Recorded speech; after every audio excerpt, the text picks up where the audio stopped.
Rasmus Højlund steps up and gets the all-important winner for Manchester United. Another classy Chelsea performance as well. Yes, they hung on a little bit at the end due to Reece James' stupid red card, but Chelsea brimming confidence, oozing quality once again.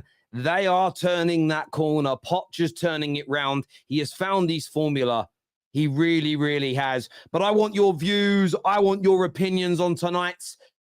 It's the penultimate Premier League games now before the final weekend or final Sunday, really. I want your views. I want your feelings. I want your opinions on the games that we just watched. Chelsea win 2-1. Man United get the victory over Newcastle. And I'm not going to lie.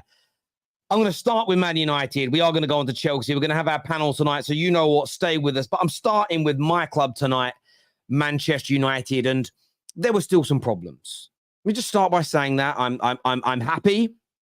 I'm jubilant. I'm in a good mood. But of course, I'm aware there were still some problems. Still a little bit too easy to play through. Still a little bit nervous when we score goals. We become what I would consider to be shrinking violets. Not after the third goal. When we went 3-1 up, we were quite comfortable. Hall's screamer kind of put the nerves back into the team.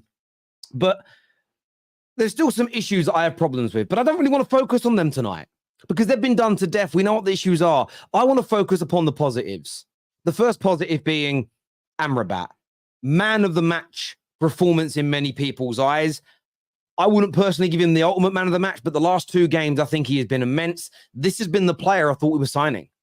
I still cannot understand why the manager hasn't played him more throughout the course of the season. I thought he was immense. Amad tonight, listen, I have to put my hands up to this one. His first few games for us under Ollie, I didn't see too much. I was like, I don't know. But what I always said is I want to see him given a chance. Wasn't given a chance, wasn't given a chance, wasn't given a chance. And that's another mistake that we have made as a football club this year is not giving him opportunities sooner. He is still raw and he's still learning, but he has to get on the job experience. And tonight, if you just put his goal aside, it was another good display. The goal in itself was absolutely mesmerizing. The control, the technique, the power, the accuracy, amazing. I thought Bruno Fernandes, I think he demonstrated exactly why he's been so important to this team. He came in tonight, his creativity was there, his leadership, everything about Bruno that I like and love was on display tonight. He would have personally been my man of the match between him and Amrabat personally. And I want to shout out Rasmus Højlund as well. I've got stocks in Rasmus Højlund. I think there's a player in there. The only part of his game tonight that annoyed me is I thought he should have actually shot instead of squaring it to Rashford right near the end. Put your fucking laces through it in the far bottom corner. He tried, I think he got caught in two minds. That's about experience. But he came on and I said he can do what he did tonight. I know he's capable of it. But we very rarely get the ball to him where he has any real space to work. And he dropped his shoulder, got past one man, ensured the second couldn't close him down, and he buried it. He buried it in the opposite corner. And in the end, it was the winning goal that gives Manchester United 3 points. So when I look at Amrabat and look at Bruno, I look at Rasmus, I look at, of course, Mainoo and the brilliant Amad tonight. Really impressed with those young men. I also want to shout out tonight because he's had a lot of criticism recently. But I want to praise him. I want to praise Casemiro. I thought he had a good game. I thought overall he had a good game. I really did. For someone who's not a centre-back, clearances off the line. There was one moment where Amrabat did give the ball away in the first half. Makes a brilliant slide tackle to stop Gordon going through on goal, who was very dangerous for Newcastle all night. And I want to be positive about that. I thought he had a good game. You know, Johnny Evans tonight, at his age, what he's doing. Onana with some really good saves. There's still some issues in our structure, as I mentioned, but we'll talk about that on another day. Overall, happy. I am happy. Happy with a capital A. Proper happy, bruv. So, absolutely. And Sunshine here, a.k.a. Sky. Says, put some respect on Cass tonight. You have to put some respect on Cass tonight. Cass does deserve respect tonight. It was a good performance from him. And what I will say is that there were moments where I still think the nervousness comes in, and that's why consistency of a shape needs to happen. But where I'll praise Ten Hag tonight is we were again dropping into that sort of 4-3-3 out of possession. And it's sort of like a diagonal slant on the 6 front men. And when we did that well, we started the game off a little slow, a little sloppy, and then we got into our shape and into our rhythm, and we were playing really well. We scored, and then the nerves set in. And we ended up conceding, and that brought us alive, and we took over the game again, and we scored. And then I thought we did okay. Then a few half chances. We just get a bit nervous when we're only 1 goal ahead. There's something about that scoreline being 1 goal ahead that makes us nervous. When I got the 3rd goal, and I thought we looked quite comfortable, really. Yes, they scored that screamer. I want this system again against Brighton, and then I want this system again against Manchester City. See, it's only a couple of weeks away, that game. Less than 2 weeks away now, the FA Cup final. There is time to work on the drills. With a few players coming back from injury as well, there's a minuscule chance when you look at the form of City and the form of us. But look, we'll talk about that on another day. I am simply happy with the way Manchester United performed for me tonight and delivered for us tonight as fans. Moving on to Chelsea. I want to speak Chelsea because I've criticised Chelsea a lot this year when they deserved it. Because there's been times this season where Chelsea have thoroughly deserved to have been criticised. The player's been poor, individual mistakes, the manager playing people out of position, collectively an absolute abomination. And I see a comment here from Jay that says Palmer FC. But this isn't true. Chelsea right now are not Cole Palmer FC. Yes, Palmer scored a delightful, a delicious, a wonderful headed goal today. It was just ridiculously good. But you can't sleep on the Cucurella performance. Caicedo tonight, I thought put in another excellent midfield display. Him and Conor Gallagher together works. It works. Whatever Conor Gallagher's profile is, Chelsea have just got to find a player better on the ball than him. But with his physicality, with his energy, if not more. You put someone even better than Conor Gallagher next to Caicedo, that midfield is going to be hard to overrun and hard to beat. I was impressed tonight with Madueke. I thought he was just a danger and a thorn in the side all night. I thought on Nkunku when he came on, yes, he got the goal, but again, a thorn in the side of Brighton all night. And this Chelsea team is starting to look classy. This Chelsea team is starting to look dangerous. Now, there is a long way to go for them. They need a very good transfer window. They need a good start to the season. They need a number of players to go to another level next year. They need Palmer to retain this level, which no one knows if he can do. I think he will. Doesn't mean that's going to come true. But it's been an absolutely brilliant last 2 to 3 months to this season for Chelsea. They've found their formula. They've found their team. They've found their best 11. They've found their formation.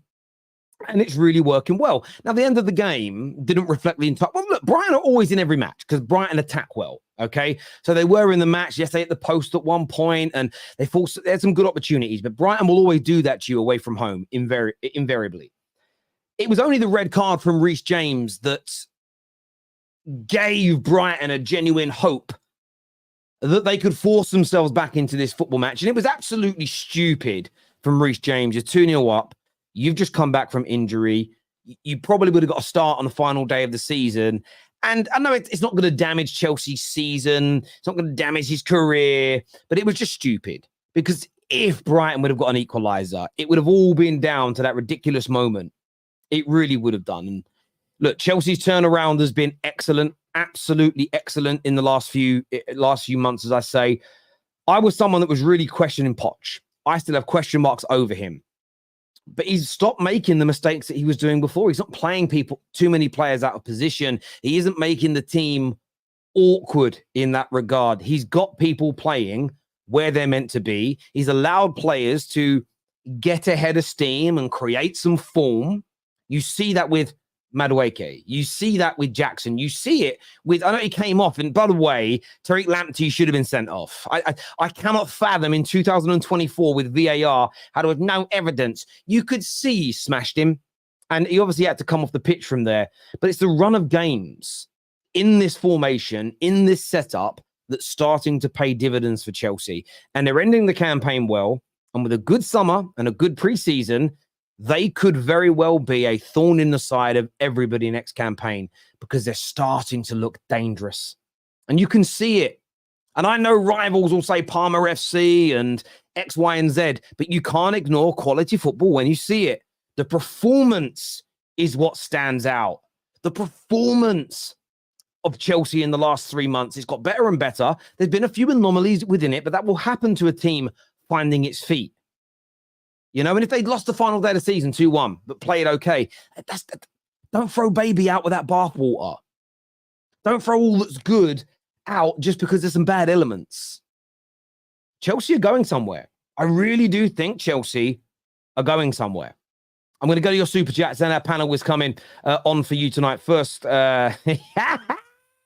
yes, I'm glad this super chat is here. And where is this man? I want to see Staffy.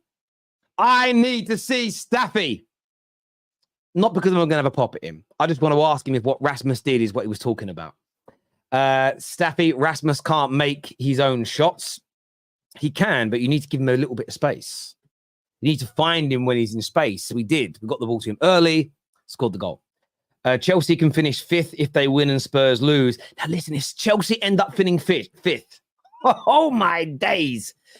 Listen, if they end up finishing 5th, he won't deserve manager of the year because he is part of the reason that they were so far behind. But there's got to be a big shout out to Poch if he ends up coming 5th from where they started or where they were just 3 or 4 months ago. It's crazy. I think it's a bit shameful for a guy who's only scored 1 in 15 to shush the Newcastle fans when you're below them and have 3 minus goal difference. No, it does. No, it isn't. No, it isn't at all. I mean, I don't know exactly what it was shushing. I was celebrating. I wasn't watching the TV, but the Newcastle fans were giving him stick when he came on. He shushed them back. Let's just have it right. If you can give it, you've got to learn to take it in life. And they gave it the big one, and he shut their mouths. Simple as that. Move on. Now move on, as Deshane's lawyer would say. Commentators so shit now, so inflammatory and biased. I'm not going to lie. I had Sky on, and I thought they were okay tonight. I then had to switch over to Setanta Sport because I had Chelsea on Setanta Sport, and I switched over so I could see on my screen to set up the stream. And the way the commentators on Setanta Sport were talking, they were so desperate for Newcastle to equalise. It was weird. So strange. Poch kept the same 11. Chelsea is cooking. Cold Palmer. Listen, D, that they are looking very good. Thanks for taking care of Newcastle for us. Listen, not a problem. You know, I wanted my team to win. I want us to go to Brighton and try and get a little bit, you know, we go to Brighton and get a win and get a little bit more confidence into us. We are still the rank outsiders against City. But I've been talking about wanting to find some remnants of form before we go into that game because we have something genuine to play for, massive to play for. Do you think Garnacho's goal against Everton was goal of the season? Yeah, I do. If Wayne Rooney's overhead kick has been voted on 3 different occasions as the greatest goal in Premier League history, how can a better overhead kick not be the goal of this season? I hope we get VAR out of the country. It doesn't work in England. I don't want VAR. It's been used and abused. I hope the top 6 say no to having it. I'll say this tonight. Chelsea got a penalty that wasn't a penalty. That's where VAR is brilliant. Where it's rubbish is I don't understand how there wasn't a sending off for Lamptey. But where it's also brilliant is that Reece James should have been sent off. So it got 2 of the 3 right tonight. I wouldn't get rid of it. I would just make it more consistent. Pay me do you know what? I will pay me the money that Howard Webb's on, and I guarantee you I'll get it perfect in 6 months. I will take that guarantee to the bank. I'll put my house on it. PGMOL, pay me what you pay Howard Webb.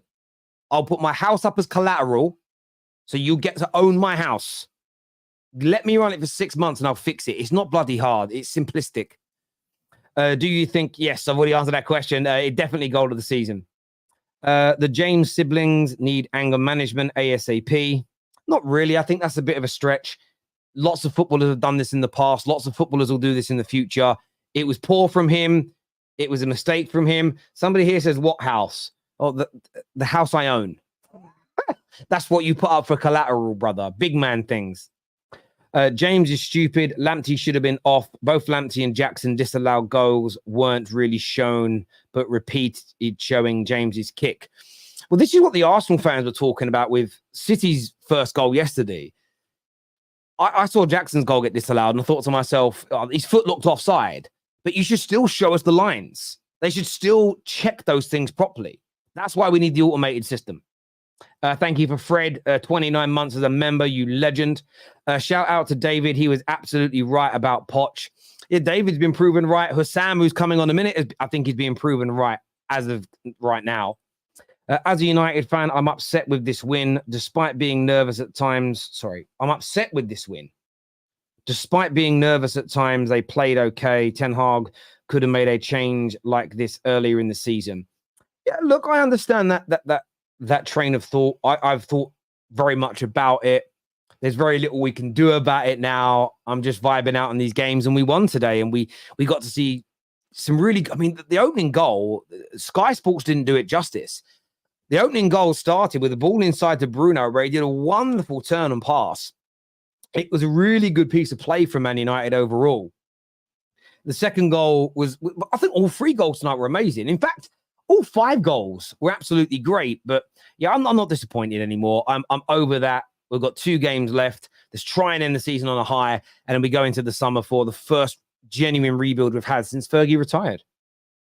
I did say when I was on that we would turn things round. I'm very happy at the moment. Thanks to your team tonight. Also, Terry, glad your channel is flying, bro. Thank you, Kieran. And yeah, look, the Terrace is on fire at the minute. And I just want to thank every single person that's made that possible. We've got some big changes coming soon to make shows better, interactions better, broaden our horizons as well. And I can't say no more than that. And I think people are going to be very excited with the direction that we're going in, but it's all about you guys. The direction we're going in is all about giving fans more of a voice, more of an opportunity, more cross-pollination as well. And I'm very excited about what myself and KJ have got in store in the near future.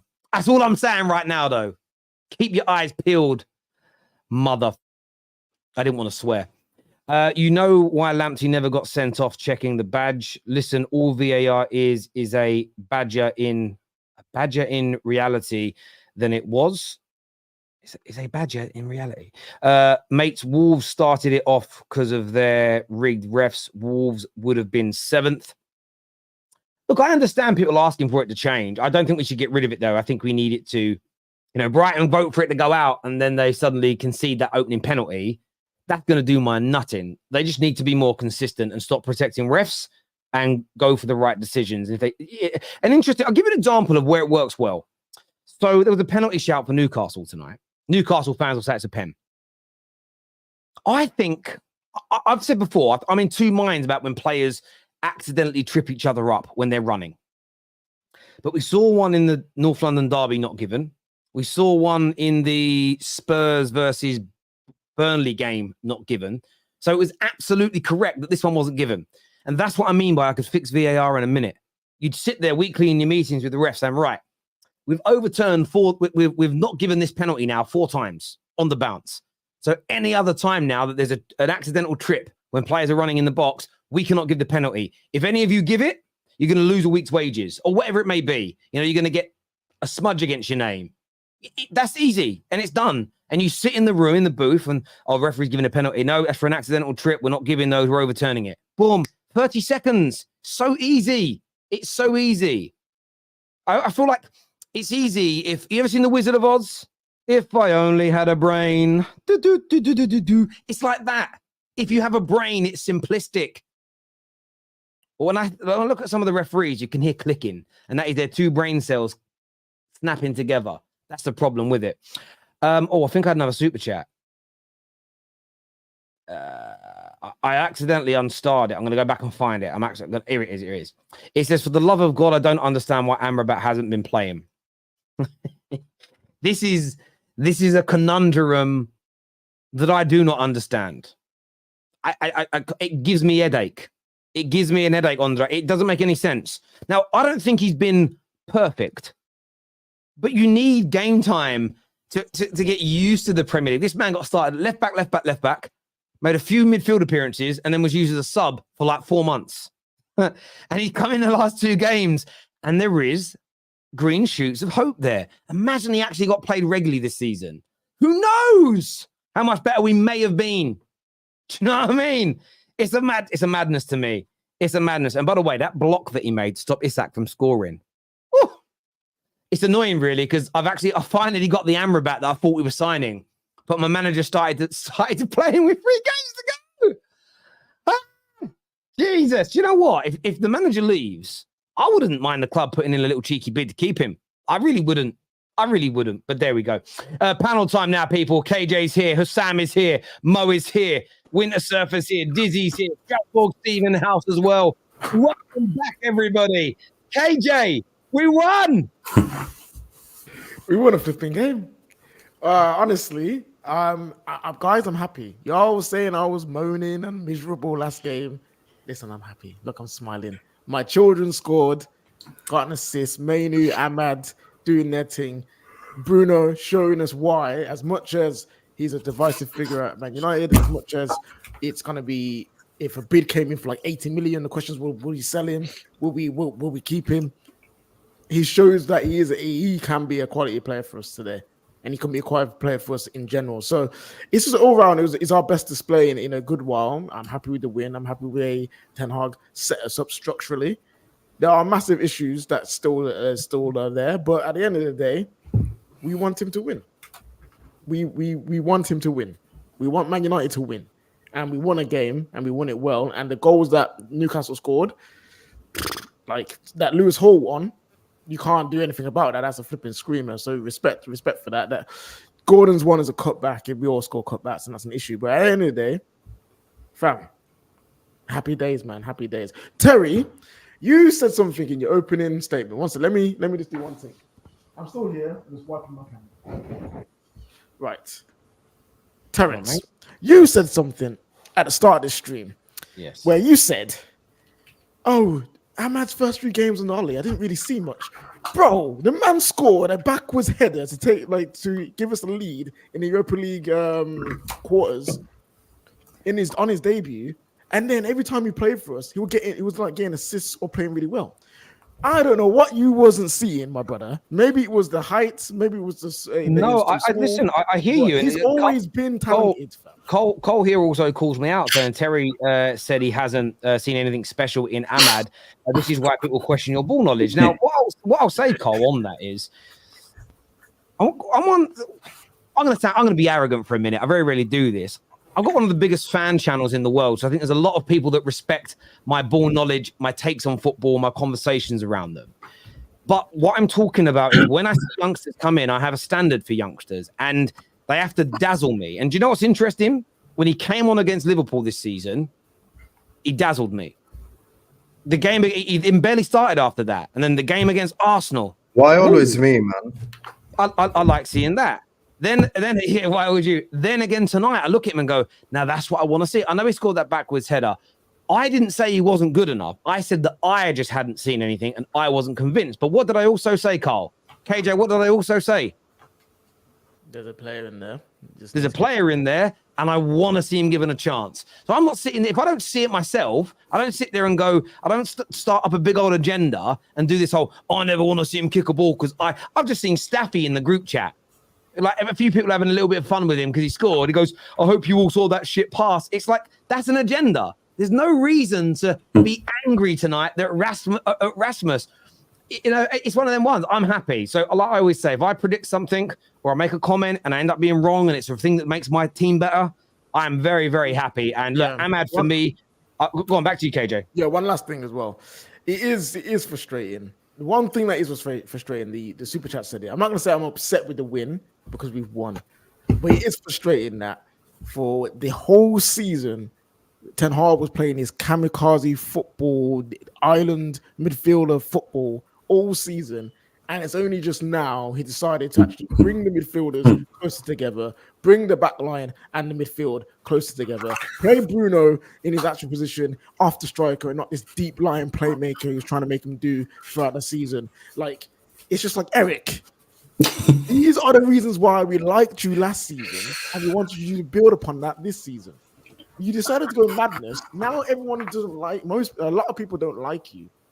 You got me wanting you gone, and now you do things that I like to see, and I'm like, Eric, that means you could be doing this. You could have been doing this, and it's frustrating. But at least he's doing it now, because if he wasn't doing it now up until this cup final, I would have been even more vexed. So at least he's doing it now, and hopefully Brighton, we get a result, and then obviously if we can just be solid, more solid in the cup final.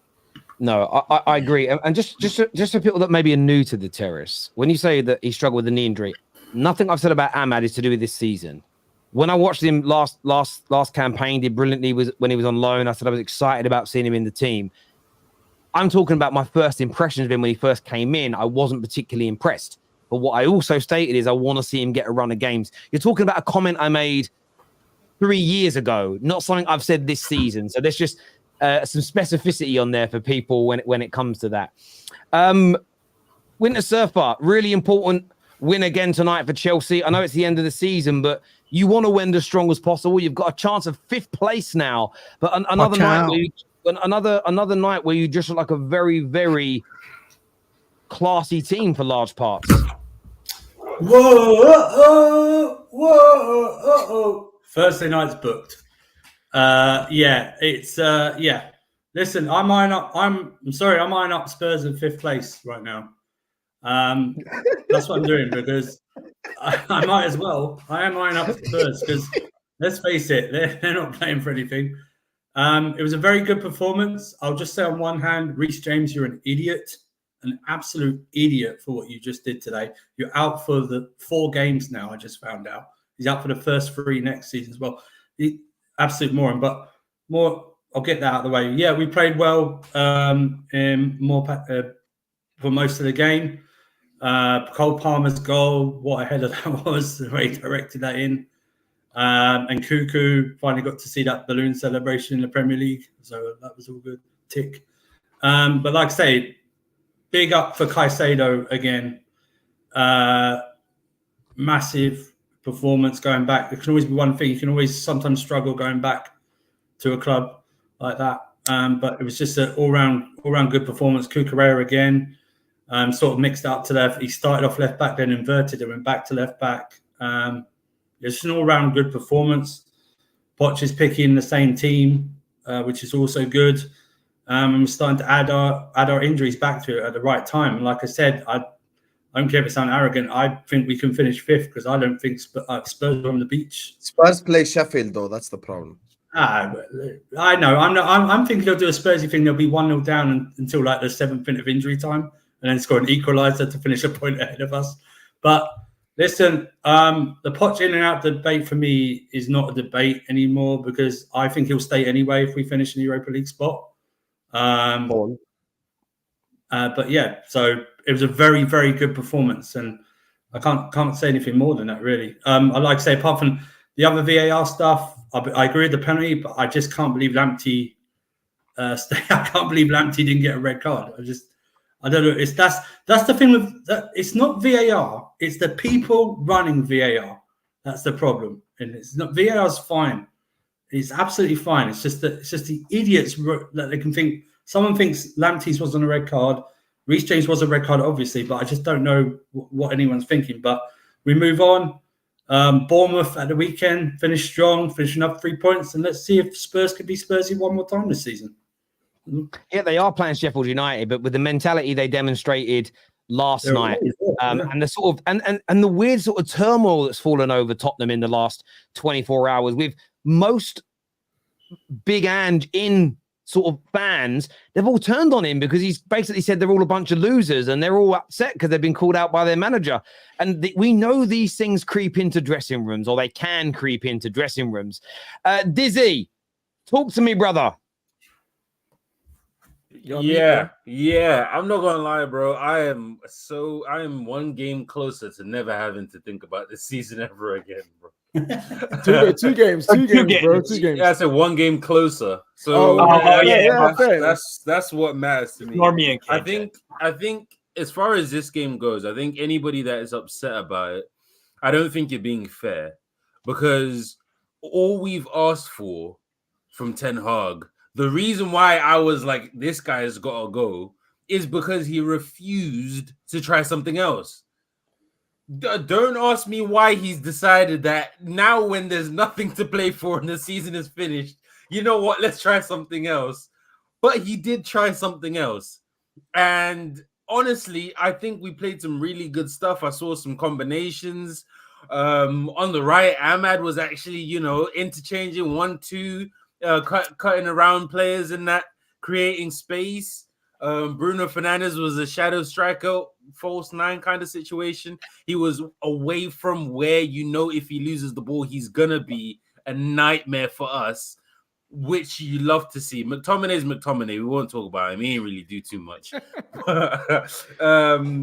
But yeah, I don't think there's too much to be upset about, to be honest. I was just happy to watch a decent game of football, and we won and we scored some goals. I'm happy for that, for Højlund to get on the score sheet. I've always believed that there's a player in there. I've never been on the bandwagon of get this guy out of here. I just think for any player that gets one chance a game, you're not gonna score every game. That's just how it goes. So yeah, we'll see who's our last game. Brighton, which is Brighton. So that's probably a draw. Which is tricky for us. We tend to struggle there regularly. So yeah, that's a tricky easy. one. Didn't we start the season losing to Brighton? Probably. Or was that last season? Yes. Maybe. Yeah, you did. You lost to them. Yeah. we lost to them. We lost to them early, not start the season, but Yeah. fairly It early. was 3-1 in Yeah. it. But It would be a easy. perfect Question for way you. to really like bring the season full circle. Yeah. Yeah, Question for you. Amrabat. go on. Amrabat. Yeah. Terry said he might want to like potentially keep him depending on what the season's saying.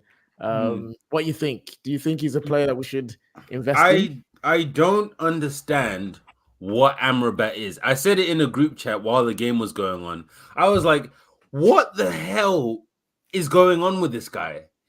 Because Ten Hag, the way that it was, the reports are coming out before the season started, everybody was like, this is the guy. He's going to come in. He's going to be Ten Hag's guy. Yeah, there was reports saying Ten Hag promised Amrabat that he's going to go and get him. Got him. We did nothing with him for ages. And then so to come into today, he plays. I'm watching the first half. I'm like, is he decent? He looks decent, but why would he have not played all season if he's decent? And then he would do something bozo, and then I'm like, actually, Yeah. I'm sure. He almost caused a pen. He did. And I don't think it was perfect today, but No. he looked like a player today. Where if this was the first 4, 5, 6 games of the season, I think you would say he's Decent finding his performance. feet in the Premier League. And it's just weird. Like I've actually been quite impressed with him in the last 2 matches, but I do agree. I would love to sit down with him and, you know, they used to do in those American reality shows where they sit all the cast down at the end of the season and make them talk through all the problems. I'd love to sit there in between the two of them, Dr. Phil style, and find out what went wrong, because the last 2 matches show me that we could have got something out of him this year. Amad most certainly should have started multiple games sooner instead of Anthony starting out there.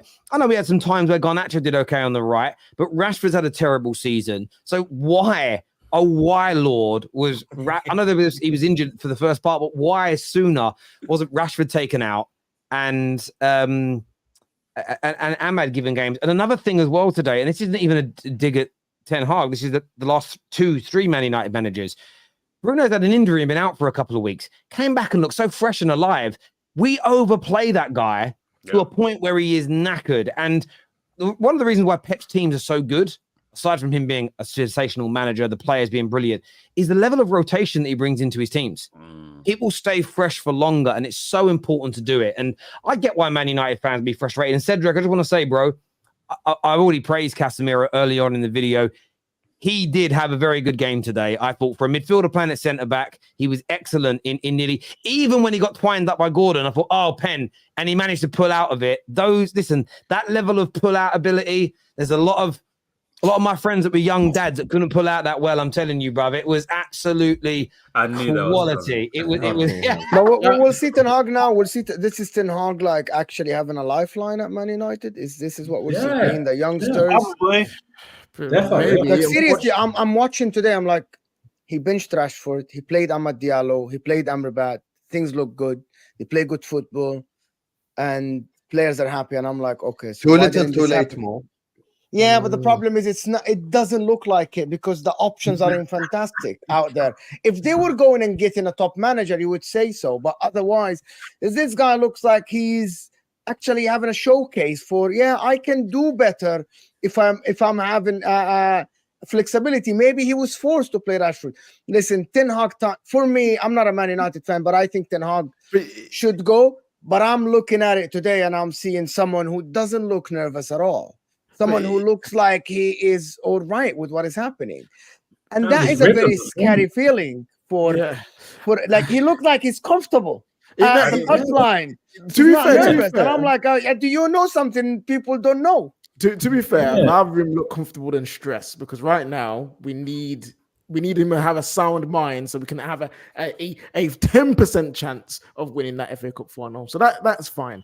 It's a hard one because since Ineos has come in, his record has not been good. So it's not like he went through like a little bad patch and then like he's recovering back his form, and this is the Ten Hag that we knew from the entire season. This is something that's we've been waiting for like 6-7 months to see. And it's kind of like, I know he's doing it now, and I know the options aren't great for a replacement manager, but would you keep a guy who clearly has got the ability to change but chose not to? That's what I'm thinking. I think I say a lot of United fans. What it does go to show, Mo. Remember when you said it was PR a few weeks ago that the new people coming in were telling him he's got to change how he plays? He has changed how he's played, and it may be a little too much, too little, too late. It may end up being what it is, but I just don't feel like reflecting on that stuff right now. I just want to watch the highlights. I haven't been able to watch highlights of a Man United game for weeks, and I love finishing work, sitting down with a glass of wine and putting on the highlights, and I haven't been able to do it. It's killed me. I haven't watched matches a day for about 2 months. I've got them all recorded on my Skybox, but I ain't been able to watch it. You can delete 36 of them, Terry. You don't need to watch 36 of them. You can delete them. No, I know. Sam, I know you've probably got a lot to say, but I wanted to start off. I want to start off with Chelsea with you, because I know you've been someone who's a massive Maurizio Pochettino fan. Another win. They're gonna make European football. They could get 5th place over Tottenham. What a turnaround by Poch. No, I think Pochettino's done a fantastic job. Look, I've done my shameless thing last week by saying he should win manager of the season. I'm not going to go that far. Obviously, I was just winding up the Chelsea fans. But obviously, look, Poch, I have always believed, KJ even backed me up on the point last week, it was never Poch's fault. I think, and by the way, even if the likes of Winter Surfer were right and the players are good, and it just took Poch some time to figure out a formula, that's okay, because there were too many injuries, there were too many players that were inconsistent. Maybe it just took him a bit of time to figure out the right formula, which is fine, Not all managers figure it out from the second they walk through the door. Sometimes you have to make mistakes, sometimes you have to learn, sometimes you have to lose to learn how to win, to be honest with you. That's what I'll say. So I think for me, obviously, I watched the United game, but when it comes to Chelsea, when you look at their position in the table, I think this is where I expected Chelsea to be at the start of the season. New players, a whole new squad, players who I mean, today is the first time we've actually seen the Nkunku balloon celebration. This is the first time we've seen it all season long. That shows you how long, like, the guy has been out for. And if we generally just push the Poch thing to the side for a second and be honest, Chelsea have generally been decimated with injuries this season. That's why I've always said Chelsea fans just need to be a bit more patient. I feel like they've been very unlucky with the injuries, very unlucky with all these people that were out. Reece James today almost cost Chelsea the 3 points, and it's not. Nicholas Jackson tried costing them the 3 points in the first half, with all his bad decision making and his misses and all that, and Reece James at the end tried to top it off, with the red card.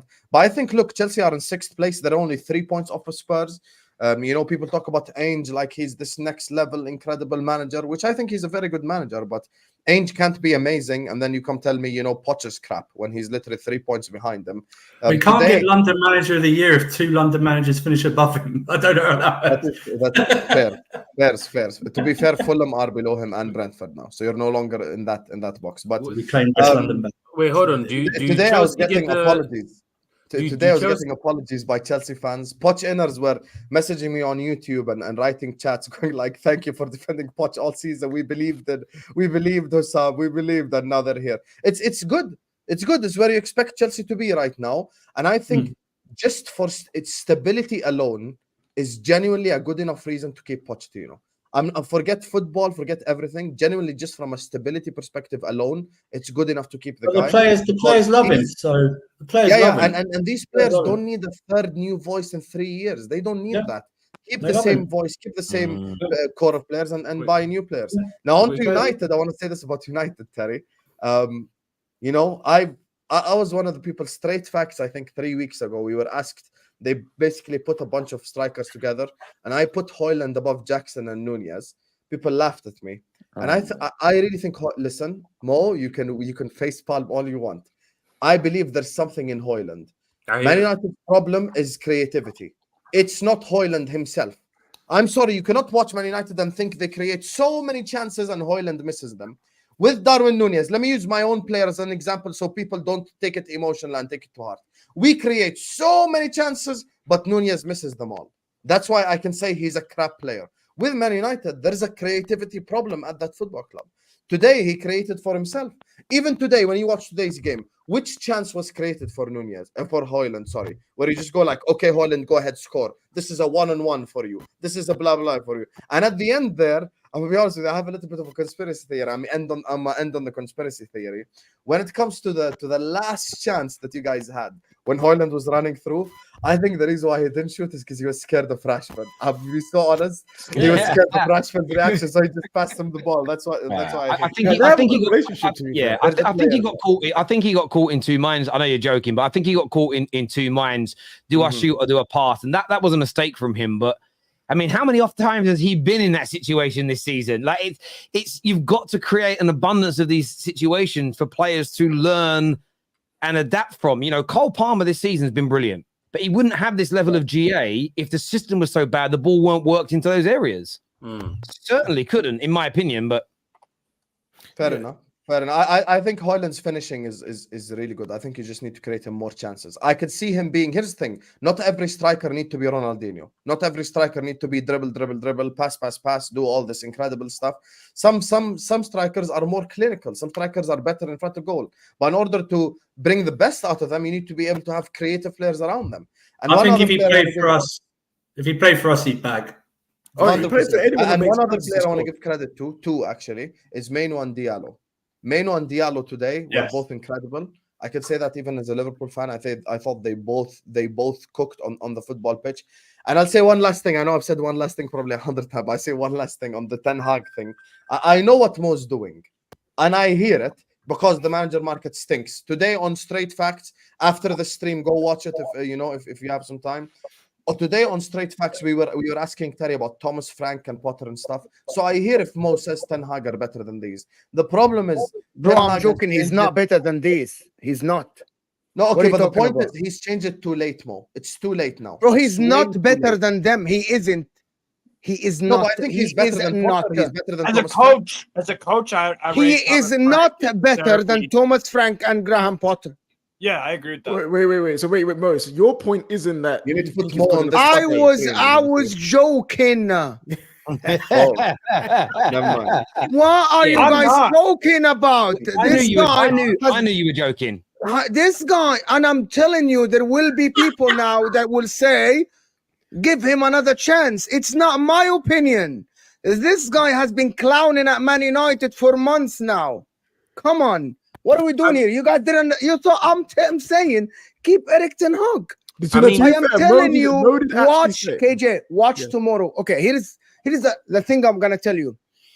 Lately in the media, there has been a campaign. I am feeling preparation from big names preparing Man United fans for the decision of keeping Erik ten Hag before today's game. Big names. Gary Neville saying, well, we might have to live with it. You know what I mean? Some other big names in the media where they are preparing the fans for what they think might be an inevitable thing to happen.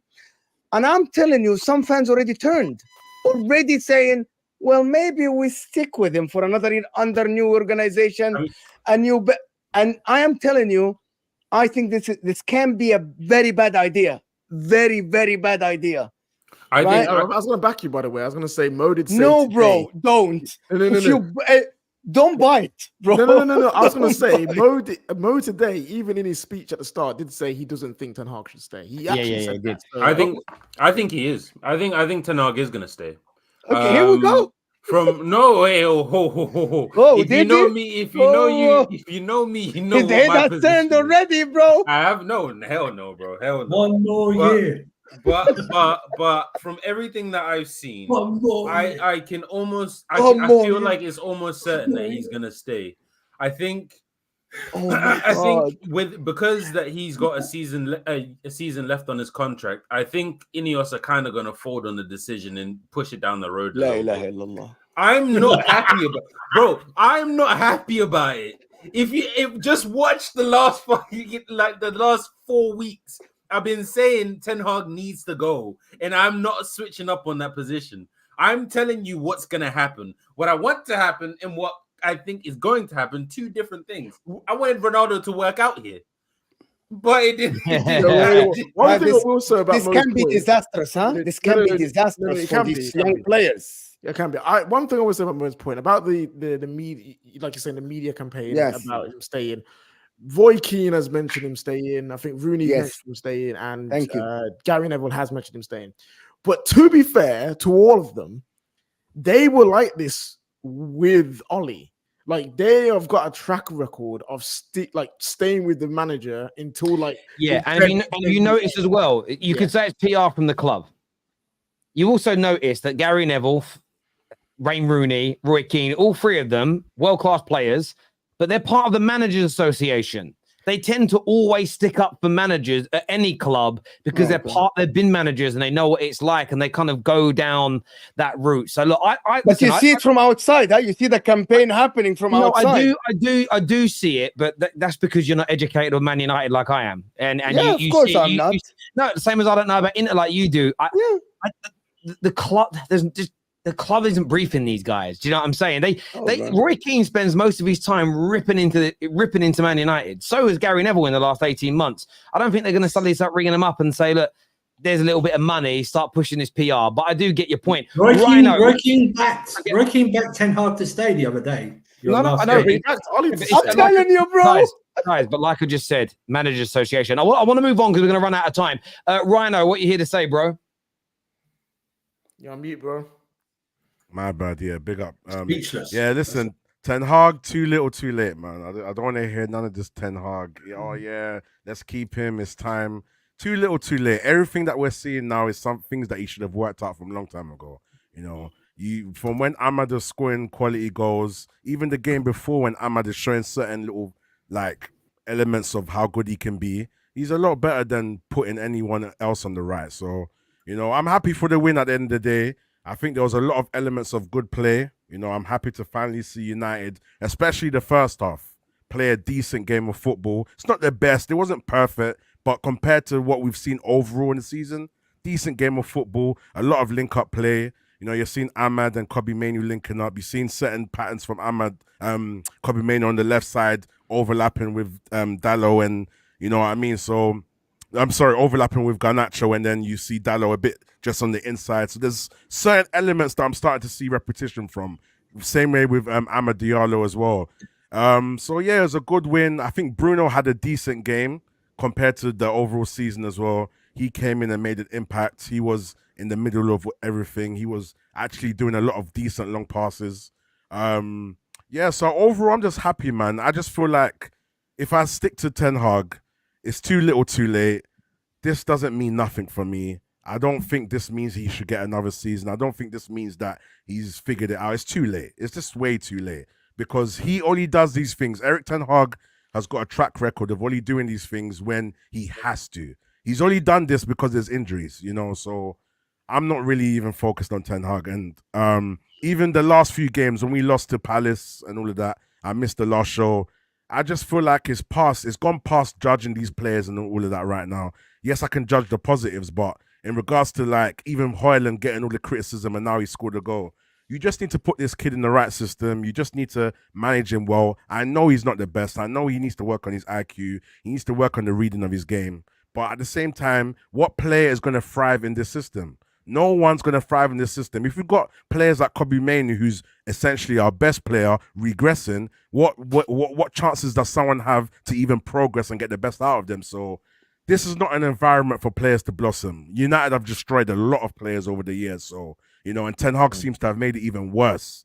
And maybe he might go elsewhere and do better. But for now, at Manchester United, in terms of the way he communicates to us as fans and just the media, the way he manages these players, just his decisions he makes, and just the pressure, he can't take it. So for me, he needs to go. But build a team around these youth players. That's what I'm saying. You know, Well, they might not be the best, you know, but build them around the youth. If you bring in some experience to help nurture the Mainoos and the Amads and even the Garnachos, he wasn't as involved as the others today, but between them all, I think there's talent in there, and you need to try and get the best out of them. I totally agree.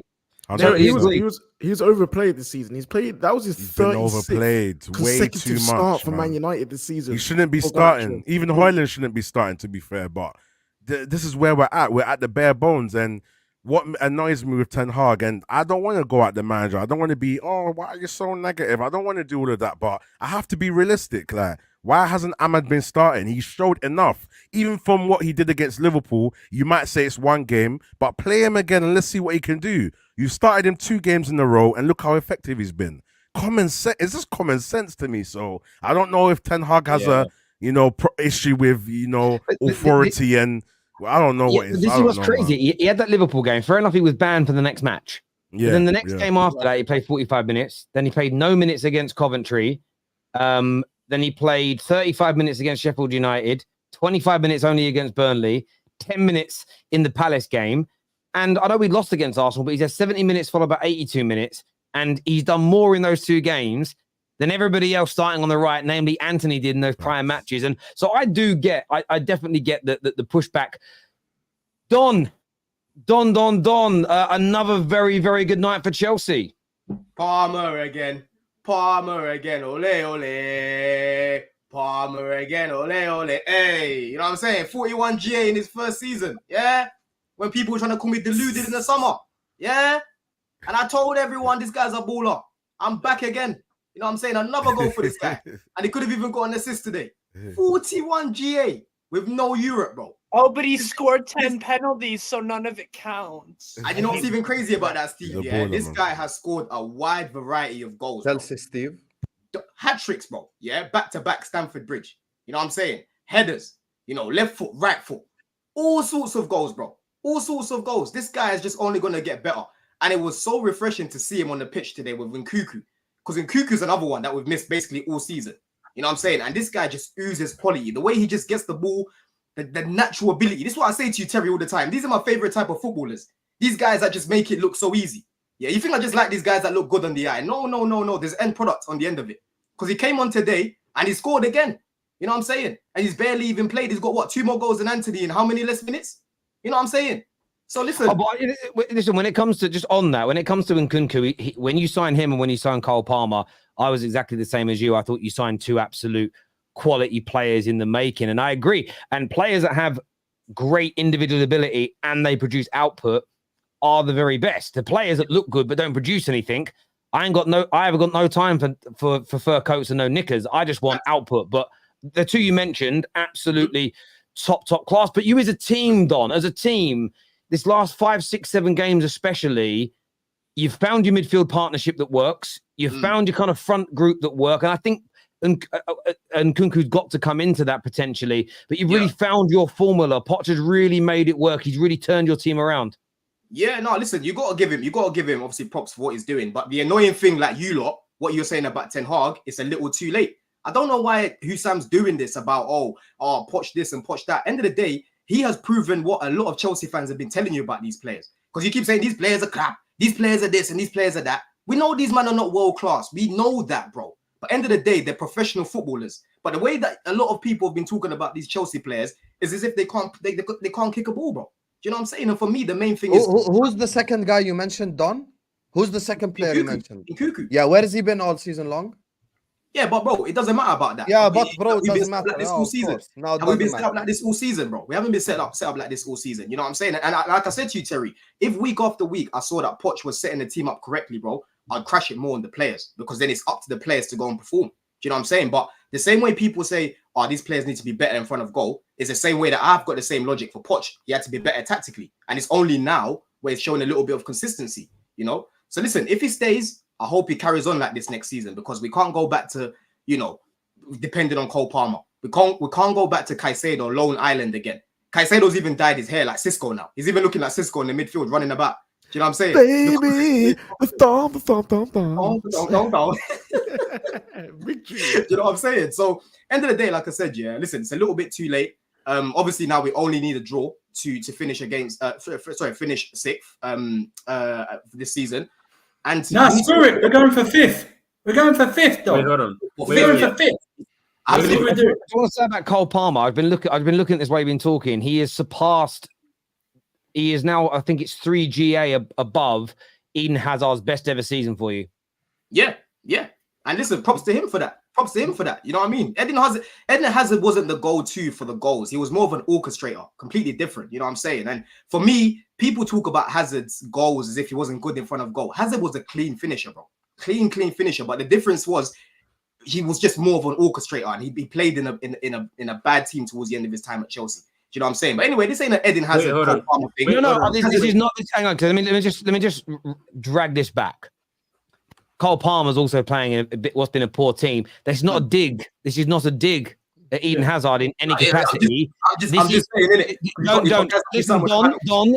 Don. I know he's your boyfriend, but let's just calm down a little second here, bruv. I am not slagging. I know he's your wifey, but I am not flagging off Eden Hazard. I am demonstrating how good Cole Palmer has been when one of the greatest players your club has ever seen. He has now outproduced him. That, for me, for Cole Palmer, deserves huge props. Probably the most dysfunctional Chelsea team that's existed in the last 30, 40 years. Yeah, facts. Listen, I agree with that. And for me, Terry, listen, I just want to speak about Zerbi as well, innit? Because for me today, this is the third game in a row now that Brighton have been a problem. Yeah, real problem. You know what I'm saying? Today, if he has better players in that final third, we potentially lose that game, bro. Because they should have beat us on Saturday, dog. Bro, they were popping us about. In that second half, we resorted to countering. Yeah, like Jackson, he was in front of goal. He could have just played it there to Palmer. To Nkunku. He decided to just keep dribbling. Even Palmer had a chance to just play it across to Nkunku as well. And he decided to go and shoot. You know, so we need to take that out of the game because these lot are still young. They're still learning. But we need to be a little bit less selfish in front of goal. Do what Madueke did the other day. We just give it to Jackson. Because Cole Palmer could have got another assist today. Do you know what I'm saying? But end of the day, for me, like I said with Zerbi, his stocks have dropped this year because of how Brighton have dropped off in comparison to last year. But you have to take into context the team he's working with right now. Yeah, Brighton were better than us in large parts today. The way they were just beating that press, because we pressed well from the front. Yeah, but the way they were just beating that press, and when they hit the bar as well, it came from beating the press quite high. Do you know what I'm saying? So Brighton, he's a hipster. He's a hipster. He's not a good coach. He's a hipster. If we were playing like the way Brighton played today with our attack, we batter Brighton. Wait, hold on. I've got a question. Don, you said it's a little too late. What does that mean? Does that mean you want Poch gone or what? Nah. What it is for me, bro. Listen, I wanted Poch when he came in. I'm happy with what he's doing at the minute. If it's up to me, bro, I still get rid of him. You know what I'm saying? Because I've got a guy who I think will get more out of the team that we've got. Yeah, consistent. What does Zerbi? Yes, for me, right? Yeah, my God. I think he would get more out of this team that we've got. And for me, I still don't trust Poch. There's a lot of rectifying that he needs to do. But if he carries on doing this, bro, I ain't got an agenda. Like I want him to prove me wrong. You know what I'm saying? And right now he's proving me wrong. You know what I'm saying? So let him carry on. If he stays, and he carries on doing what he was doing earlier, sack him before Christmas. But if he gets better, so be it. You know what I'm saying? I don't know if he's gonna win us stuff, but I expected this guy to build the foundation, and this is building the foundation. What he's doing right now. You know I hear that, guys. I want to get to these super chats. We've got a lot of them from the viewers, and I don't want to disrespect them. Terry, who are PGMOL accountable to? I assume it's the FA. I think everyone in football is accountable to the FA because that's who governs it all. Let me ask everyone in the chat, including the panel, do you trust VAR as a whole? Does anyone trust VAR? I It's better trust a than that. computer screen. I trust a computer screen to show me images, which is what VAR is. The problem is the people who use it. Let's Yeah, not maybe- get mad at the TV 100%. screen. Let's Yeah. get mad at the refs who make these dumb calls. I'm Yeah. saying Siri should take over. Siri. Yeah. I'm Poch out, but some of the players have let him down, and time again. Nico all-round play is great, but he cost us at least 2 goals a game. I mean, he did have some moments again. There was a through ball that he should have played to Nkunku that went behind him. I know it was offside. There was actually it was given offside, but he looked onside with the steal shots where he could have cut the ball back. He's just And he dived as well.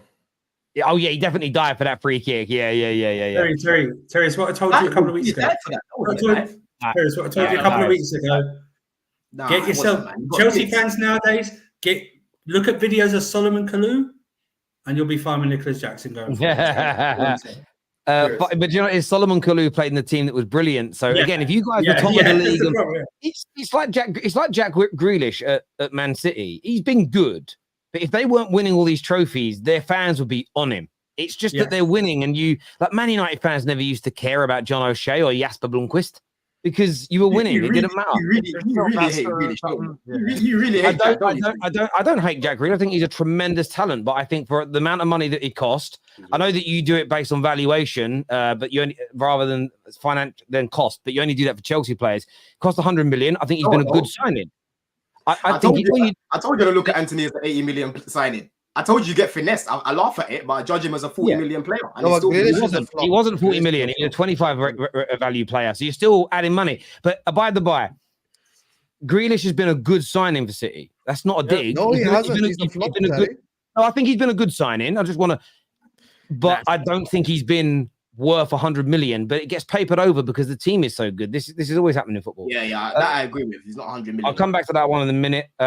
This here says, where is Staffy and his Hoyland agenda? Well, he's actually posting images. He's doctored images online. Big Man United account posted Garnacho, Mainoo, and Amad all together with their arms like this and said Star Boys.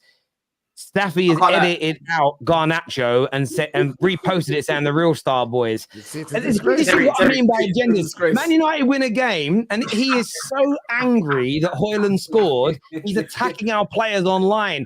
Staffy, go touch some grass, bruv, or go on a date. Do something. Terry, I'm hearing that Hoyland can only perform against dead legs. That's what I'm hearing. I'm hearing he needs to come on when guys are tired and that. That's what I'm hearing. Crazy. Oh, so that same goal he scored. That today he did a similar goal against West Ham at home. Yeah, was that, and he started. Was that dead legs?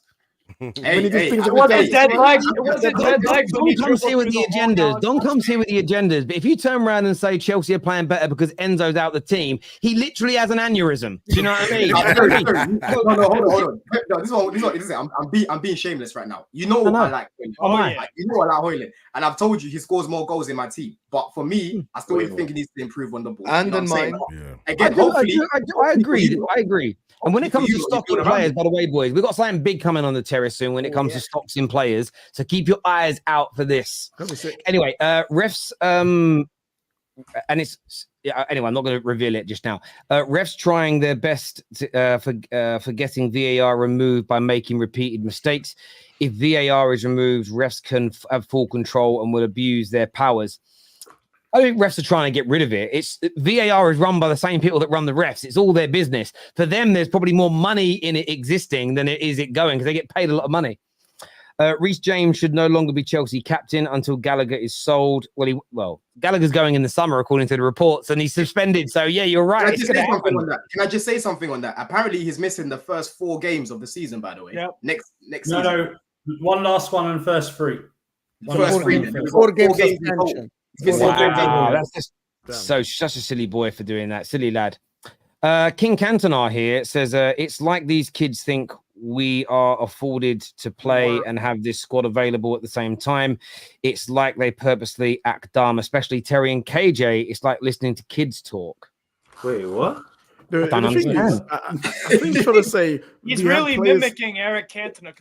Harry did a 50 Cent. Harry That did made no sense. Listen. Go read a Harry Potter book, and then Yeah, but Amrabat's I know been all of fit that. all You know year what I'm saying? long. So has But Diallo, yeah, it's one of these Mainoo. things. King Cantona. See, this is where you don't listen and you insult, and an ad hominem attack means you lose. Yeah. I have stated all along that if the manager would have adjusted our system and filled the holes in midfield earlier, and we would have improved our play, but still been losing because the quality was out injured, I would have personally, and I know a lot of Man United fans would have got behind him. But he's addressed things in the last few games, and we've started to see better shape, better control of the ball, and better play because of it. And the injuries ain't gone nowhere. We still have the same injuries. And the injuries, and everyone's still out, and we're still seeing, you know what I mean? And listen, no one said the injuries haven't played a part, but but thank you, we're kids. Caicedo was brilliant tonight. Everyone was good tonight, to be honest. Yeah, Caicedo was excellent. And he did something that has always been a worry to me for players I like, is when they do something like wear really bright boots or dye their hair. Sometimes I feel like you make yourself a target. And that was because that's what I was like. Because when I played football when I was younger, I had multicolored boots and I had quite long blonde hair. I used to wear Alice Did you do bands. the Beckham thing? Were you one of those kids? No. You were, Terry. No. Whoa. You look like one. That's why. Slow down. So I had long hair before Beckham did. I had long hair before David Beckham did. I was wearing Alice bands before Beckham even knew what they were. So I had when he went skinhead. You are David Beckham. No, when he went, No, I didn't go skinhead. Listen, when he went skinhead, I know you.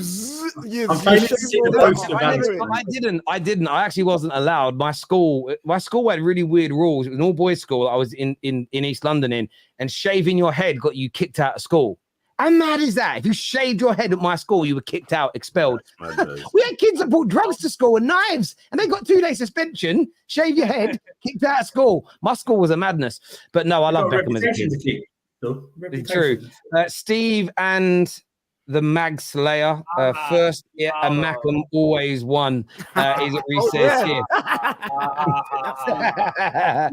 Yeah. We're shit. And Amad Diallo is a really good player. That goal he scored was terrific, and he should have been playing for Man United pretty much the whole season because he's your most talented winger. I know there's not consistency yet, but I'm just gonna make that prediction because sometimes when you see something, the issue with fans nowadays, no one wants to give managers time. No one wants them to figure things out. Chelsea fans and United need to be careful what they are wishing for. Can I reply to this, Terry, please? Can I reply to this? Yeah, because I'm tired. I'm sick and tired of this logic. Why do people think that patience is warranted, bro? Yeah, you need to show the fan base something for them to say, listen, cool, I can see he's trying to do something. Give him a bit more time. But when the manager's constantly making the same mistakes and not learning from them, that's when, bro, you're gonna run out of patience, bro. I had 3 strikes for Poch because I understood the situation with the injuries, and he let me down, bro. It's only 8 months later when he's managed to profile some people correctly. You know what I mean? You see the light now. So you see the light. You see the light. You see the light now. History is history. Just answer the question, bro. You see the light now. You see the light? There we go. No? Watch see the light, not me. That's it. I kind of want Chelsea to be in the Conference League, collect all the trophies. Shameless.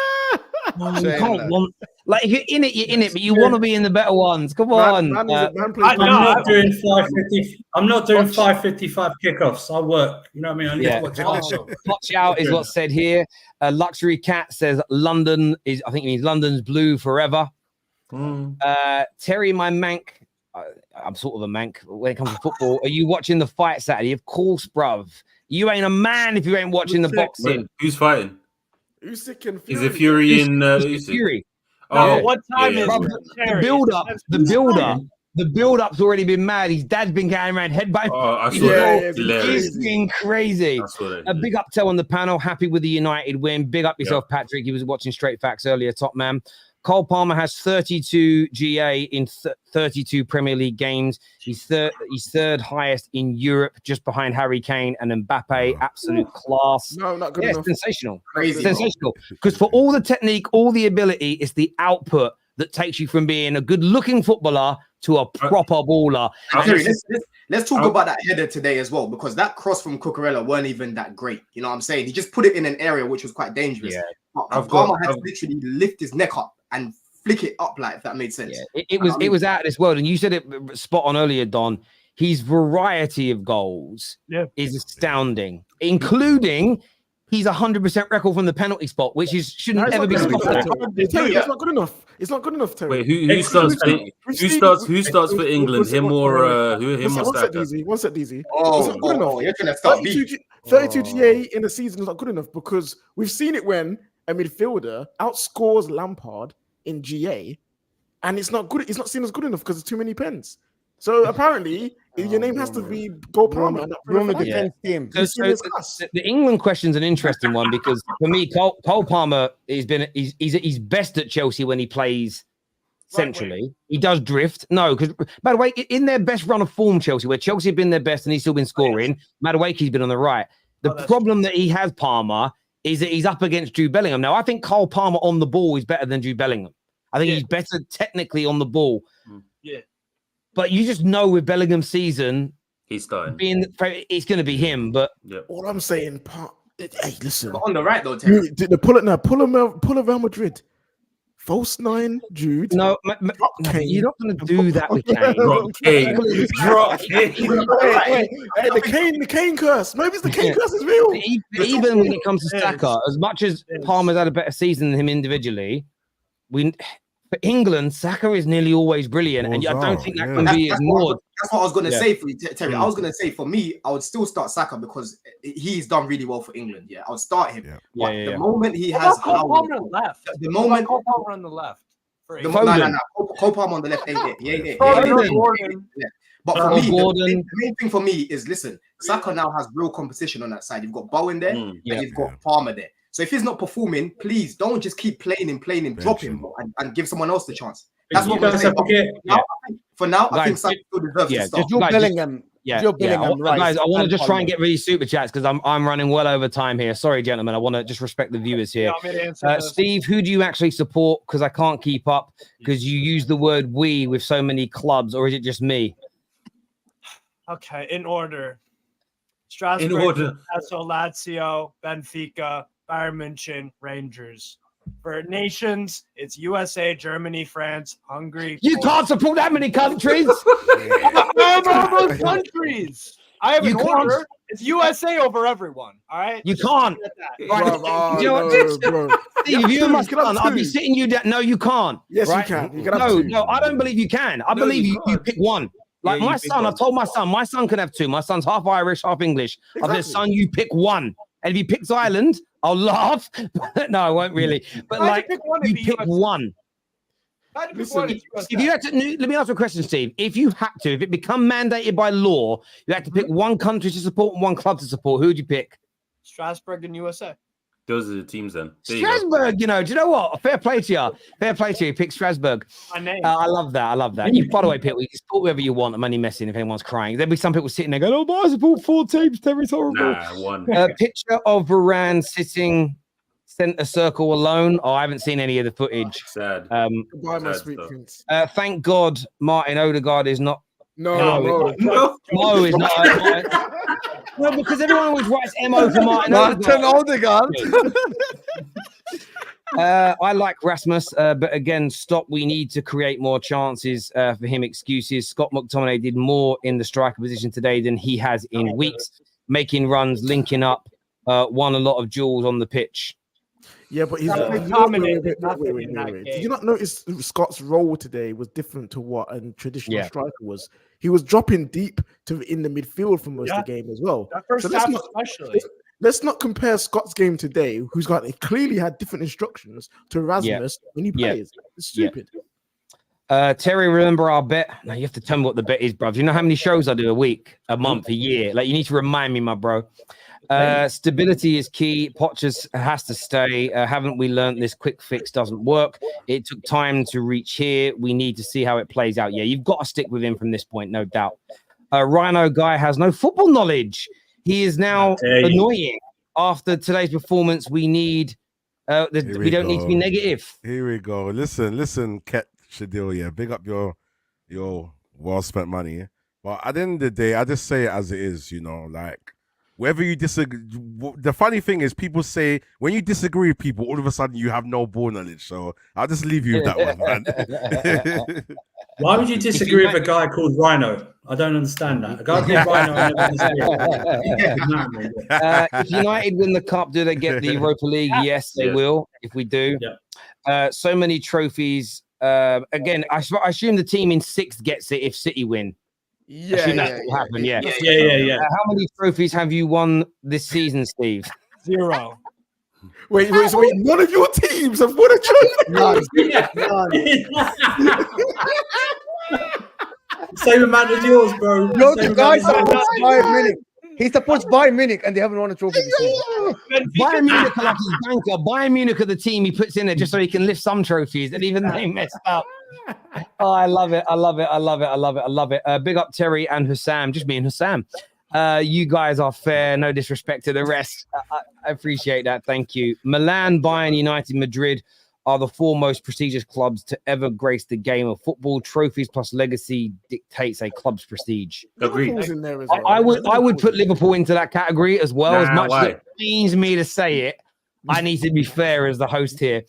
Loving Poch's football. Maybe Poch, like Potter, was forced to play experienced signings, which cost the system. It's Enzo versus Enzo Lovers, versus the manager. That's why Don saw that super chat and left, bruv. Yeah, he said, don't tell my wife off. I disagree, KJ. We really need to talk about RASMUS. We don't really need to talk about Rasmus. That's more of we will talk about him on some other shows. Listen, I want to thank everyone who's tuned in. This stream is going to take you across to Mo and Hassam's channel right now. So go and support them. Go and subscribe to that channel. Everyone who's tuned in, thank you. Every super chat, you're amazing. My panel, absolutely brilliant. Back tomorrow with some kind of content, plus the top 6 show in the afternoon. Until next time, take care. Goodbye. God bless. And I'll see you all again soon.